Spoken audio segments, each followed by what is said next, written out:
Sharkie Gamer here. So today we're taking a look at the FragFX Shark 360. This is made by SplitFish and it's for the Xbox 360, PC and Mac. It's basically a mouse and Fragchuck controller. So this is the packaging. It's in a large type of blister pack style packaging. You can see through the display window here, you can see the Fragchuck and the mouse. And down here it just says FragFX Shark 360. FragFX Shark 360 wireless controller. On the side it says FragFX Shark 360 is the #1 choice for competitive first-person shooter game players. The mouse Fragchuck hybrid is the ultimate controller for a PC Mac-like experience on Xbox 360.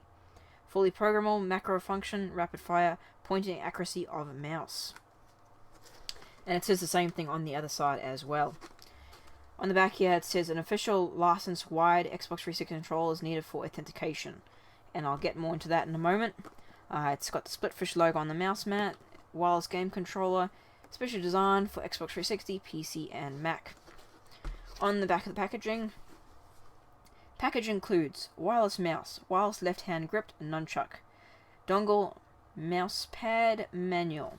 The FragFX Shark 360 is optimized for FPS shooters, but also has all the functions of a regular Xbox 360 controller, so it can be used for all games. Gamers do not have to go through complex procedures for button mapping or sensitivity adjustment. The FragFX Shark 360 is designed for a simple and intuitive on-the-fly customization. Also, just like its brother, FragFX Shark, the FragFX Shark 360 has an uber-long battery life of 50 hours of gameplay and 500 hours of standby on 2 AA batteries. Key features: play with the mouse on the Xbox 360 as you would do on a PC.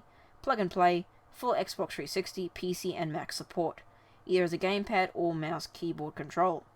New 50-hour plus playtime, new 500-hour plus power save standby, 1 AA battery per unit, requires only 2 AA batteries per set, batteries not included, fast access to special features e.g. macro, rapid fire, button swap, stick swap, etc.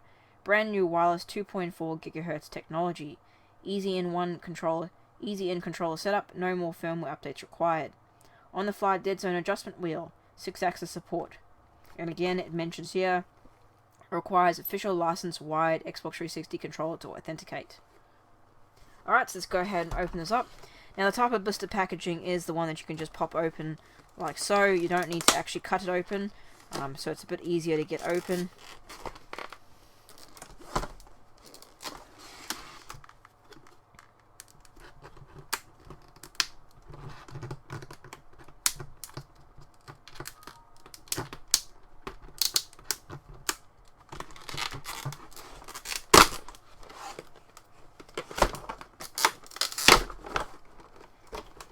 Okay, so let's have a look at the contents. So first off, you've got the dongle that connects this to the 360.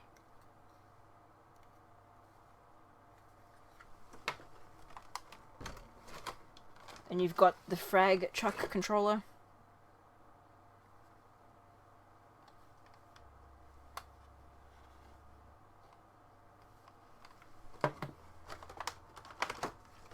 Then you've got the mouse.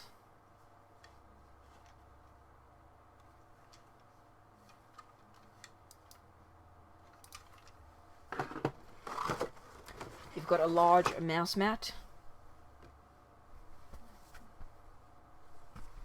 And finally, you've got a manual.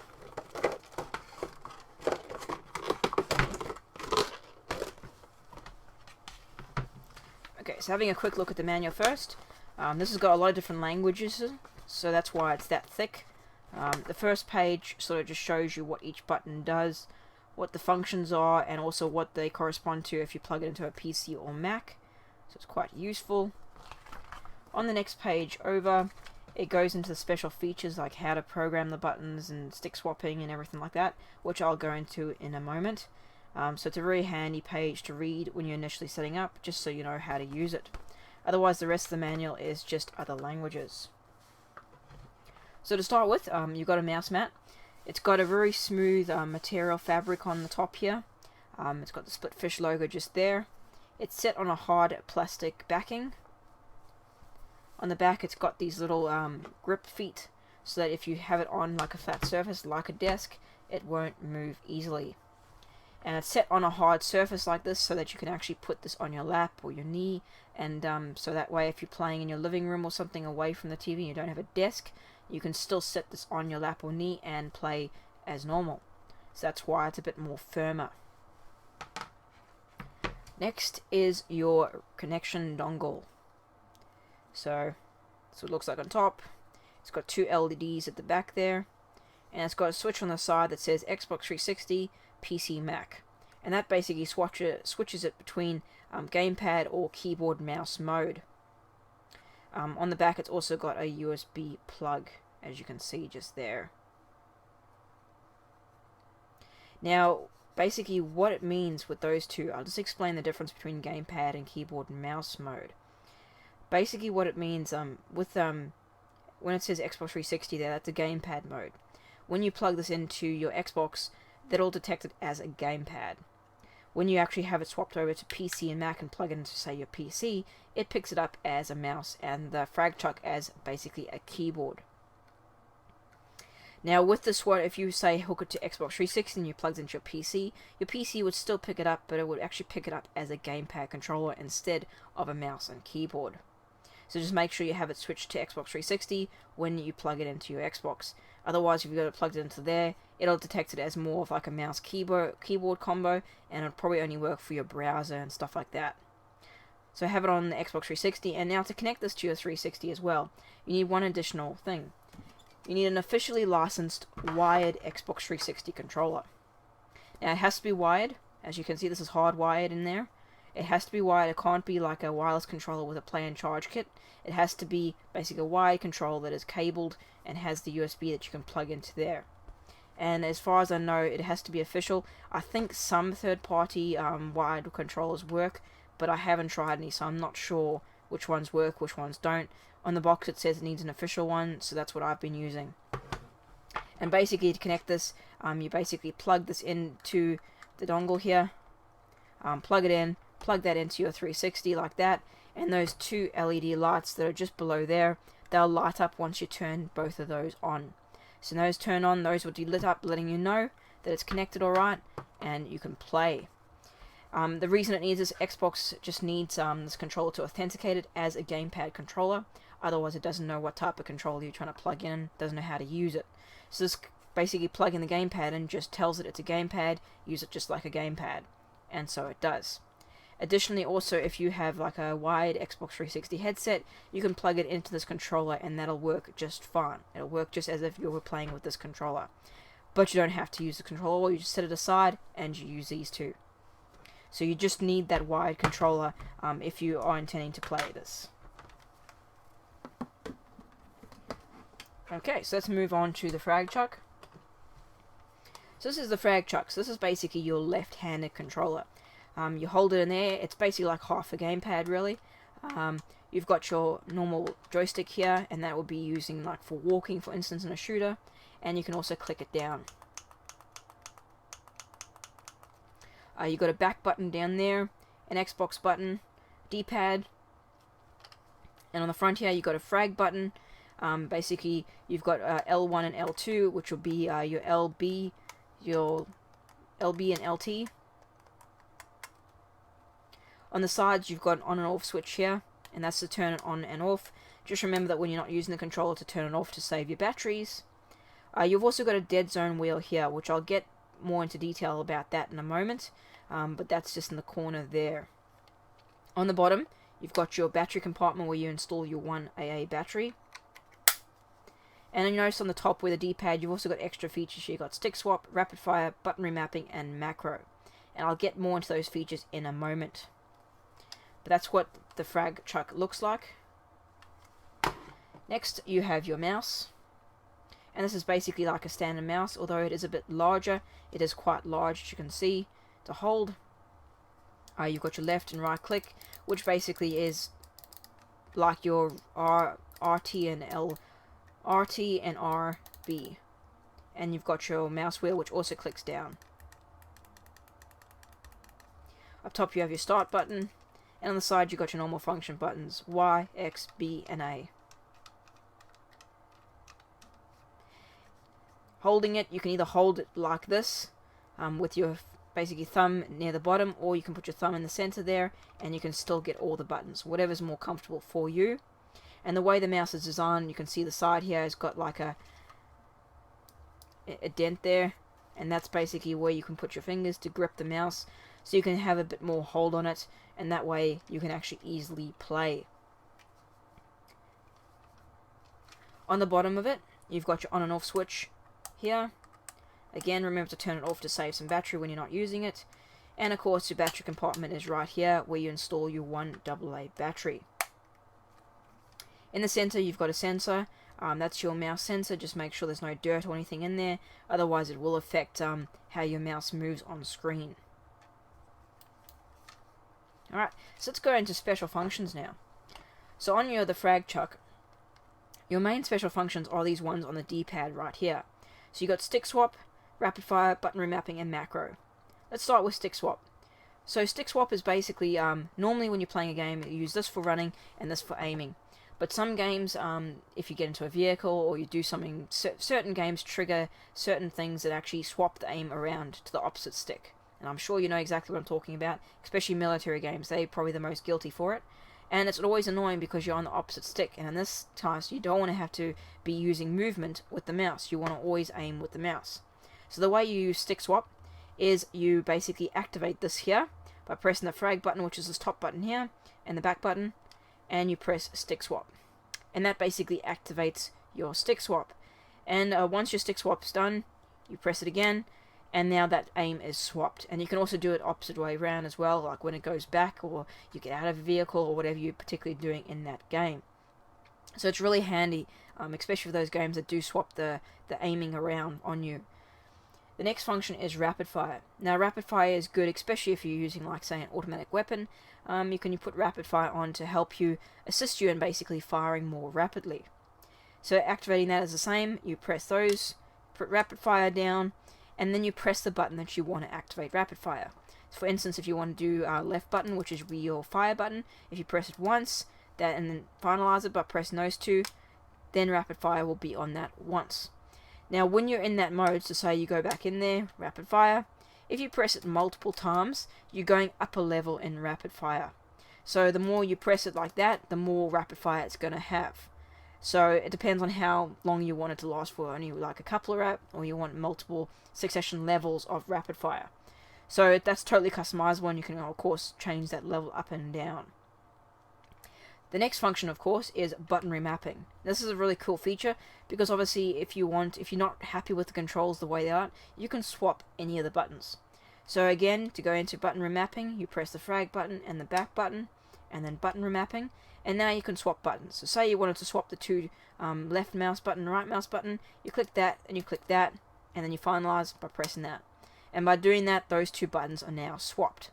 So you can virtually swap anything. If you want these buttons up here or these buttons down here, you can swap anything that you like. So if a game particularly has a different control scheme that you're not happy the way it's laid out on here, just swap the buttons around. The next one, of course, is macro. Now macro is very similar to button remapping, but instead you can have a whole lot of buttons assigned to one button.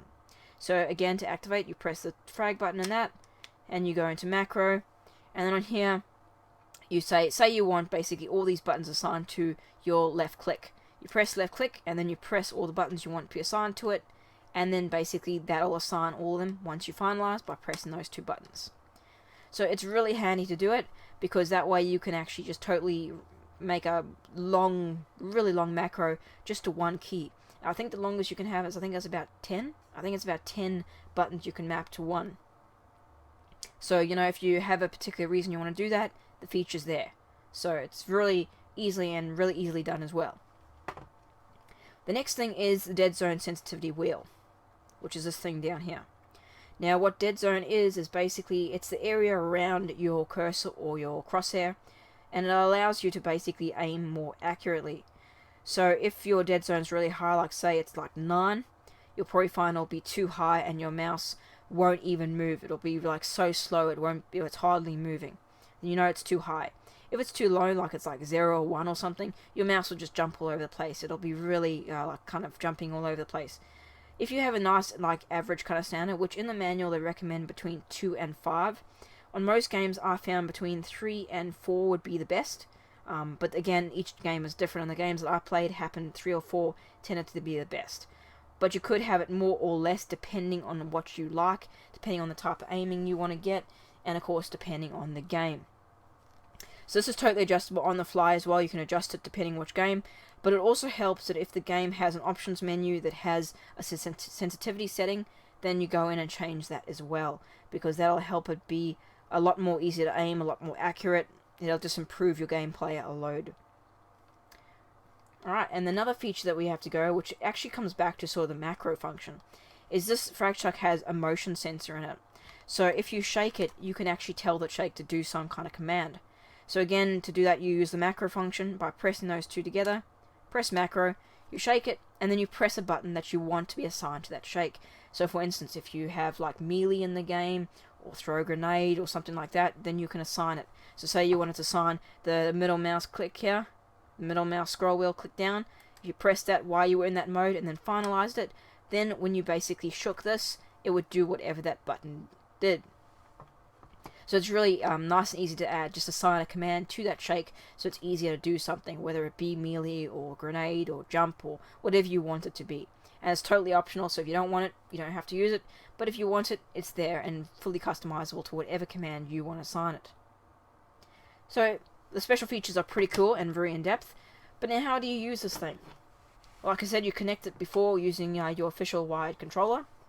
You turn both of these on, you have this on the mouse mat, and then you basically hold this just like half a gamepad. You use this for your movement, and then of course you use this for your aim and firing and everything else. Now the good thing about this system, like I mentioned before, is you can either have it on a flat surface, just like say you were at a gaming PC, or you can use it on, say, your knee or your lap or something. If you're in a living room and you're sitting on a chair or a couch or something, you can just sit back and use it on your lap. And the easiest way to do it as well is because this one holds in one hand, you only have one hand to hold this. It doesn't matter if this is on an angle. So say this is on your knee and it's a bit of an angle and you're holding the mouse. The way the mouse is designed on the side grip here, it's so you can easily hold it. And that way, because if you didn't hold it nicely, it would just slip down. Because this is really, really smooth. You can see how smooth it is. It goes along there. So the way it's designed, it's so you can actually hold it easily when it's on an angle. And this allows you to basically easily play, whether it be on a flat surface or on your lap or on your knee or even on the arm of your chair or something like that. You can easily do that, hold the mouse while you're doing it, and also use this at the same time. Overall, it works very well. The aiming was excellent.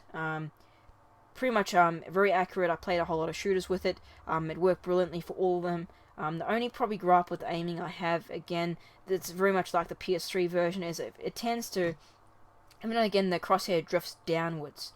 So every now and again, it's like almost like the mouse is sensing it's going down. I had to keep pushing up to adjust my aim slightly. It's not a hindrance or anything, but it is noticeable. But I think it's just because the Xbox 360 is not really designed to be used with a mouse. And it's just that kind of differential between using the mouse mount and slightly drifting, and how the Xbox 360 is sort of interpreting the information of how the controller is working. So I think it's between those two that's the problem there. But otherwise, it's very accurate, worked very well with all the shooters, very comfortable to hold, didn't make your hands sore at all or anything like that. So it worked very well. Very good for shooters of any type. So now the next part, build quality. Now, like the PS3 version, like I mentioned in that if you've watched my other video, build quality on SplitFish products has always been a bit touchy. The old SplitFish products were really, they were really poor quality. The buttons would sometimes come out in the middle when you were gaming and stuff like that. I have to say though, just like the PS3 version, they've come a long way in terms of the quality, and they've really brought up the quality a heap and compared to their old products. It still isn't as good quality as some of the competitors. I think that comes down to weight as well. Both of these are really light. The heavier they are, they usually feel a bit more better quality, and a heavier mouse usually feels a bit more better. It feels like you have a bit of kind of a chunky mouse in your hand. It feels like a bit of heft to it. But these are light, but having said that, they have performed well. I haven't any problems with the buttons or anything like that. They seem to have worked well. They've withstanded me playing shooting and clicking the mouse buttons a lot. So they seem to have withstood it, and it seems to work very well. I haven't had a problem. Sometimes on these trigger buttons, especially the bottom one here, you have to hit in the sweet spot to try and get the right area. But other than that, it works very well. But again, with quality, the big thing with build quality, you have to ask yourself, would you prefer something that's got a higher build quality or something that's got more features? And funny enough with this one, because it's got so much extra features, it's got the rapid fire, the stick swap, the macro, button remapping, all that stuff. It's got a lot more features than the competitors. So even though some of the competitors have a better build quality, the features kind of outweigh the build for me in this particular case. Just because the features do give you a lot of customization, a lot of extra enhancements, and they just give you a lot of options when you're playing game. Whether it be a single player game or whether it be playing online, because you can play on this with this online. That's no problem at all. It picks it up as a gamepad, so you got no issue playing it online with any shooters like COD or Battlefield or anything like that. So the features outweigh it for me, and they do have really good features as well. And I mean, these are about the same price now as the competitors anyway. So the price is not much different. The features are a bit more. It has got a slight less build quality, but like I said, like overall though, it seems to be way better than the older SplitFish products, and it's got a lot of on-the-fly adjustments and really easy to use. You plug it in and away you go. There's no extra kind of setup or anything like that, so it's really quick and easy to get it up and running. I know some people have commented that when they've gotten it in the post, it's come broken, or the buttons have been missing, or something's been broken, and that could just be the way they're packaging in the post. So I really haven't personally had that issue, but I would say if you were rough with this, you may end up breaking it. I don't think it can withstand a huge amount of beating, but that just depends on how you treat it. But overall though, it's a good product. Be quite easily happy to recommend this product to anyone that wants a mouse controller on the Xbox 360. This is the first SplitFish product that they actually released on the 360. Previously it's been all PlayStation. They've never released one on the 360, so this is one of the first. And I think it's just because the FragFX Shark was so popular on the PS3 that they decided to release one for the 360. And so that's where we are now with this one. And it works brilliantly, like I say, very accurate, very good to play all types of shooters. You could play it with other games, but I don't know how well it would work with something like platformers or something. It probably wouldn't work as well. It's probably just easier to use a gamepad. But, you know, absolutely, if you want mouse gaming on 360, then this is an excellent product. Well recommended. With PC and Mac, I don't know, I guess if you had like a laptop or something and you didn't really have a gaming mouse and keyboard or anything like, or gaming PC or something, then this would be something easy just to plug in and play very quickly and use it on gaming. But if you have a gaming PC with a really good keyboard and mouse, then you're probably not going to want to use this, because the quality is just can't even compare it. Gaming PC mouse and keyboard just so much higher quality than the console mice that come out. So yeah, that's about all I can say about it, guys. Otherwise, it's a great product. Highly recommend it. Great for shooters and everything else. So yeah, if you just ask yourself before you buy it, are the features worth the extra build quality? And if you say yes, you want those customization features, then this is definitely the thing that you need to play all your favorite shooters. Anyway guys, thanks for watching. I'm Sharkie Gamer. Don't forget to check out my channel. I've got heaps of other controller and accessory videos, and I'll be uploading some more videos shortly. Don't forget to subscribe if you haven't done so already. Feel free to leave a comment down below, and if you like this video, then hit that like button. It really helps out a lot. Thanks for watching, guys.